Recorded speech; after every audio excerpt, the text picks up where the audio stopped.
Hello, my darling.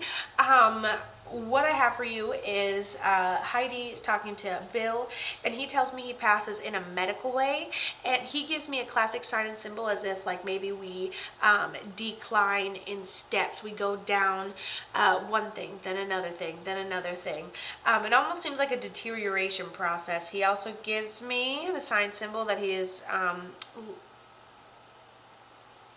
feel like he's like a father figure. Hold on, he's showing me a couple things.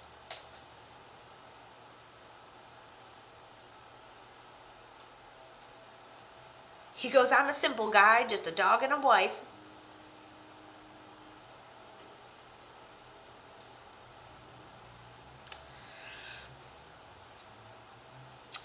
He goes up to this picture I'm drawing. I'm drawing a picture of steps. You can't see it, but he goes to the top of each one of the steps and looks under it. So I'm like, okay, so you passed medically, but even if I was like, what was it? Was it underlying? Was it cancer? He goes, no, you really couldn't see anything. You really didn't, know anything was going on. And it just kind of seems like even if you were looking for something, you weren't going to find something. That's what it feels like. He also tells me that you have a piece of him in honor of his memory that you wear. Who is this to you? Ooh, my ear is ringing. I don't know if your ears ring. He also tells me that you hear him in the music, he said. Okay, he says that you hear him in the music. So you hear that song that reminds you of him since he's ended up passing. It's one of the ways he chooses to communicate with you.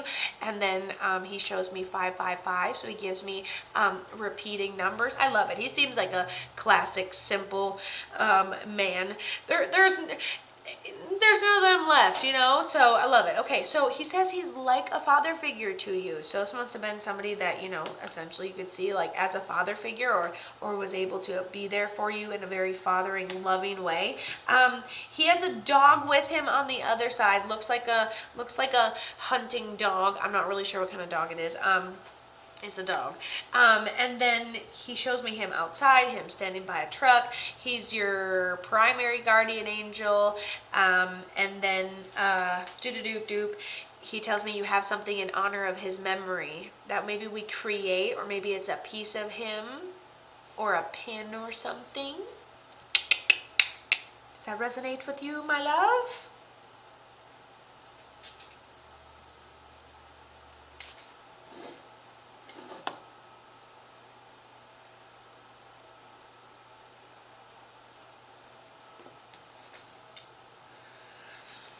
Ooh, he said he had a hard time breathing. It almost feels like my lungs fill up and I'm just kind of exhausted about it. And it just kind of like, even if you're looking for it, there's really no way to stop it. It's just something that happens. You don't have anything physical in memory of him. Oh no. Well, we can always make, I don't mean to be like, oh no, but like we can always make something in honor of his memory as well. So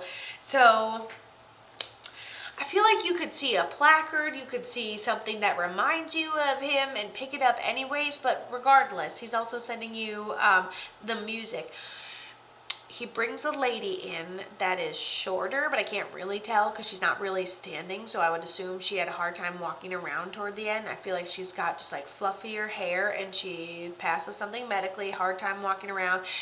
It was probably taken care of at the end of her life. She tells me she just says eating, so she tells me she had a hard time eating toward the end, and then that's who he brings through with her. This Bill person, I feel like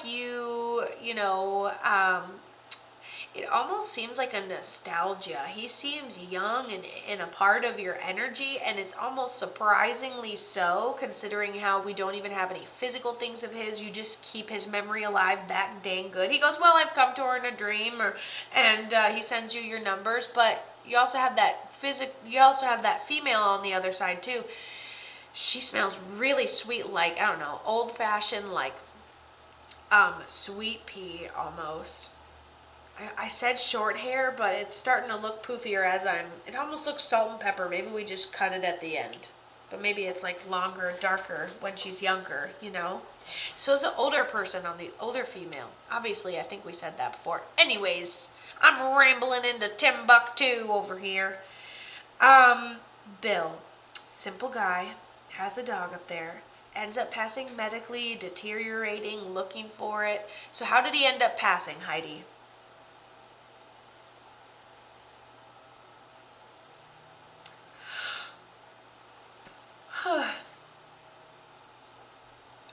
he says big enough circle, they took care of it. So I think it came down to like family to make decisions. Like maybe there was enough of you where the burden gets spread out. Reason is unknown. Okay, give me what you think you know and I will run it by him. Give me your mirage and I'll compare it to his mirage. Okay, cousin found him in the house. Weird. Why did it link back with this last one? Oh my gosh. Okay. Grandfather, cousin brought him in the house, found him in the house.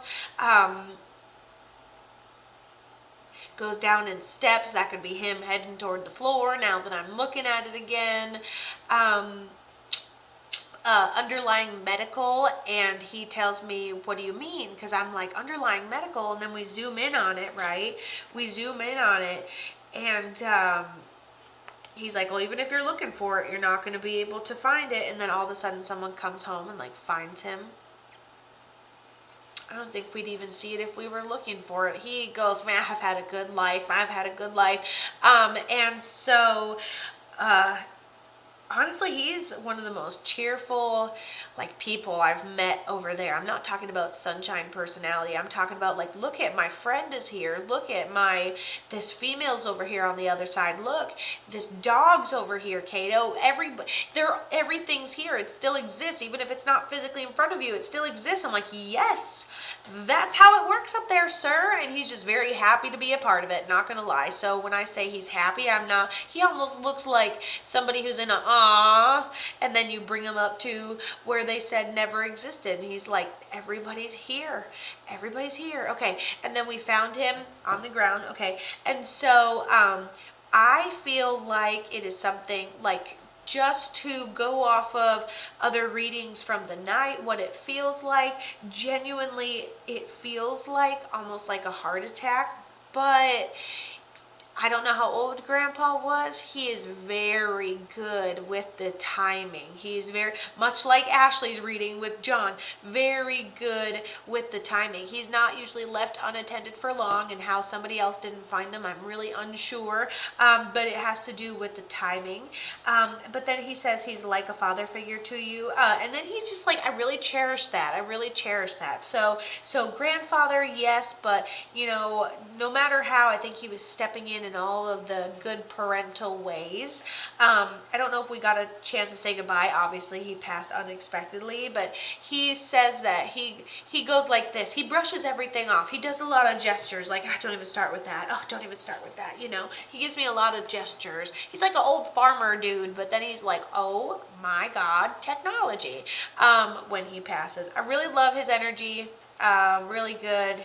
Then the female couldn't eat. I think I said that. I think I told you she had a hard time eating, to like help identify her as well. Boom, pay attention to your repeating numbers, your consecutive numbers, your coincidences. And if you have a picture of him, or let's say you see a placard at Goodwill that reminds you of him, that's okay to get in honor of your loved one's memory, because it helps keep their memory alive so well. It's pretty amazing, actually. I love it. Love ya. Thank you, Heidi. Amanda.